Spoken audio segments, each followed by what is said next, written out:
EVM VVPAT पर supreme court का आ गया फैसला।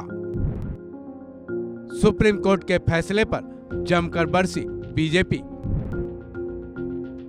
कांग्रेस इंडिया गठबंधन पर कैसे किया करारा वार। सुप्रीम कोर्ट का फैसला आया है, क्या कहेंगे सर?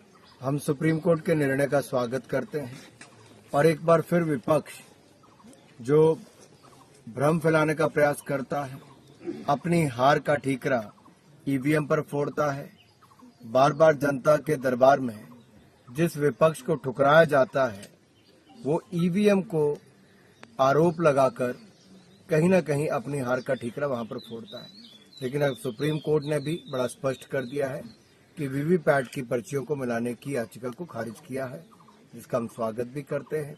और विपक्ष से मेरा इतना ही अनुरोध रहेगा, चुनाव लड़ना है तो मुद्दों पर लड़ें, विचारधारा पर लड़ें। हम लोग भारत को आगे बढ़ाने की दिशा में काम कर रहे हैं। मोदी जी के ईमानदार नेतृत्व में सेवा, सुशासन और गरीब कल्याण, ये है मोदी सरकार की पहचान। दूसरी ओर विपक्ष के भ्रष्टाचार, चाहे उनके यूपीए का नाम बदलकर इंडी गठबंधन रख लिया हो, चेहरे वही हैं, सोच वही है, काम वही है और जनता इनको स्वीकार करने के लिए तैयार नहीं है। सर, आज वायनाड में भी चुनाव हो रहे हैं और राहुल गांधी वहां से प्रत्याशी है, क्या लगता है समर्थन मिलेगा, जनता देगी? देखिए, एक बात स्पष्ट कर देगी अगले कुछ दिनों में, अगर राहुल गांधी जी वायनाड में चुनाव हार रहे हैं तो जरूर किसी और दूसरी सीट से लड़ने का प्रयास करेंगे। और मुझे लगता है जिस तरह से राहुल गांधी जी ने प्रतिबंधित संगठन एसडीपीआई, पीएफआई जो आतंकवादी सोच को और भारत के खिलाफ एजेंडे को समर्थन देते हैं, उनका समर्थन अगर राहुल गांधी जी लेकर चलते हैं तो अपने आप में बहुत बड़े प्रश्न खड़े होते हैं कि राजनीति में एक चुनाव जीतने के लिए इतना नीचे कांग्रेस पार्टी गिर जाएगी कि ऐसे प्रतिबंधित संगठनों का सहायता भी लेगी। Today is a great day for democracy. Democracy has won, and those who are the purveyors of propaganda and prapanch on EVMs have lost.